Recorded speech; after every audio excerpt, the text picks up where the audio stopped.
নমস্কার বন্ধুরা, ভজরি মান্না কিচেনে তোমাদের সবাইকে স্বাগত। আজকে গাঠি কচুর দম রেসিপি নিয়ে চলে এলাম। চলো কিভাবে বানাচ্ছি আর কি কি উপকরণ লাগছে আমরা দেখে নিই।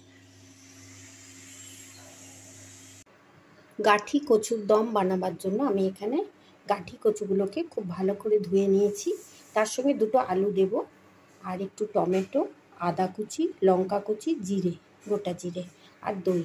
এই দিয়ে আমি গাঠি কচুর দমটা রান্না করছি। চলো পরবর্তী পর্যায়ে চলে যাই।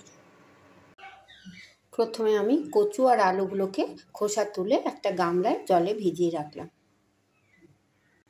এরপর সবজিগুলোকে আমি ছোট ছোট টুকরো করে কেটে ধুয়ে নিলাম।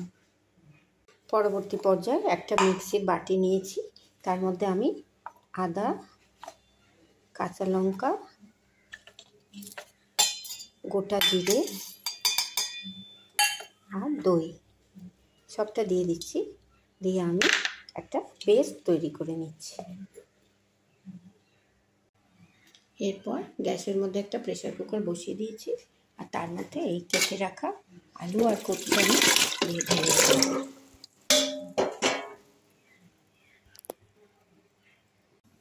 তার মধ্যে একটু নুন দিয়ে দিচ্ছি, আলু কচুটা যাতে সেদ্ধ হয়ে যায় খুব ভালো করে নুন দিয়ে একটুখানি। এবার আমি প্রেসার কুকারে ঢাকাটা বন্ধ করে দিচ্ছি।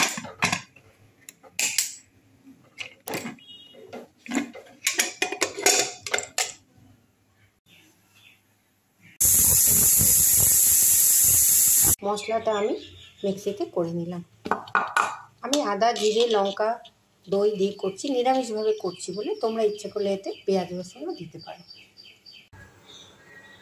এইবার আমি গ্যাসের মধ্যে একটা কড়াই বসিয়ে দিয়েছি, তার মধ্যে একটুখানি সর্ষের তেল দিয়ে দিচ্ছি। আমি সর্ষের তেলে রান্নাটা করছি।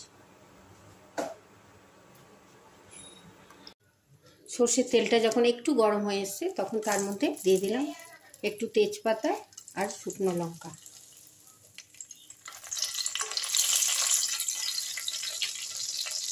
এবার দিচ্ছি একটু গোটা জিরে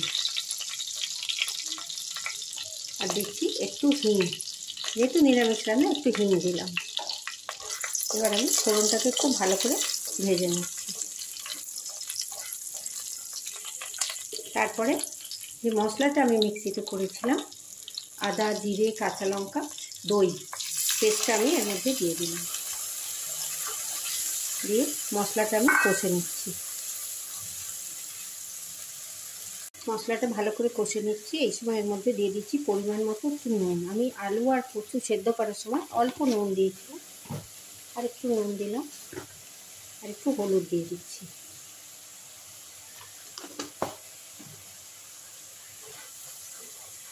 মশলাটা আর একটু কষে নিচ্ছি।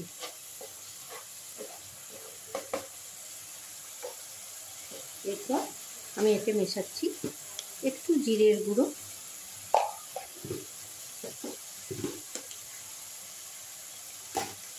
একটু ধনের গুঁড়ো আর একটু কাশ্মীরি লঙ্কার গুঁড়ো। আমি ঝাল কম দেবো বলে কাশ্মীরি দিলাম, তোমরা ঝাল লঙ্কার গুঁড়োও দিতে পারো। সব দিয়ে মশলাটা খুব ভালো করে কষে নিচ্ছি।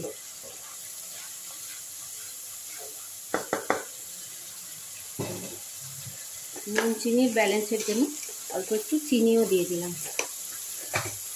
অপশনাল, যারা রান্নায় চিনি পছন্দ করো না তোমরা দিও না। দেখো মশলাটা যখন কষা হয়ে গেছে এই পর্যায়ে আমি টমেটো দিয়ে দিলাম।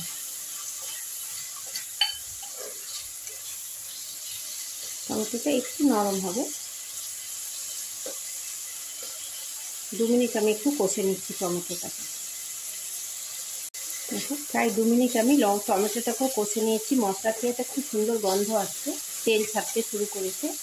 এই পর্যায়ে আমি আলু আর কচুটা সেদ্ধ করে রেখেছিলাম, ওইটা এর মধ্যে দিয়ে দিলাম। কচুটা এক একটা গোটা আছে, এক একটা একটু বেশি সেদ্ধ হয়ে গেছে। আমি 2টো সিটি দিয়েছি, হয়তো একটা দিলে আরও ভালো হতো, কিন্তু একটু বয়স্ক মানুষ আছে তো একটু সুসিদ্ধ হলে খেতে ভালো লাগবে, ওই জন্য আমি একটু বেশি সিদ্ধ করেছি। আলু আর কচুটা আমি মশলার সঙ্গে মাখিয়ে নিলাম। এটা আমি কিছুক্ষণ এখন কষবো। প্রায় 2 মিনিট আমি মশলার সঙ্গে আলুটা আর কচুটা কষে নিলাম। এবার আমি এর মধ্যে দিয়ে দিচ্ছি একটু গরম জল, চেষ্টা করবে গরম জল দিতে। গরম জল দিয়ে দিলাম, ব্যাস আমার রান্নাটা মোটামুটি তৈরি হয়ে গেল। এবার আমি একটুখানি মশলার সঙ্গে জল, আলু, কচু সব যাতে মিশে যায় তার জন্য একটা ঢাকা চাপিয়ে দিলাম 2 মিনিটের জন্য। তৈরি হয়ে গেল গাঠি কচুর দম। একটু ঘি আর গরম মশলা দিয়ে আমি নামিয়ে নিয়েছি। যদি আমার ভিডিওটা তোমাদের ভালো লাগে অনেক লাইক, শেয়ার, কমেন্ট করো, সাবস্ক্রাইব করে বেল আইকন প্রেস করো, যাতে আমার সমস্ত রান্নার ভিডিও তোমরা সবার আগে দেখতে পাও। সবাই খুব ভালো থেকো, সুস্থ থেকো, সাবধানে থেকো। এইভাবে একবার গাঠি কচুর দম বানিয়ে তোমরা খেয়ে দেখো, রুটি বা পরোটার সঙ্গে পরিবেশন করো, খেতে খুব ভালো লাগবে। ধন্যবাদ।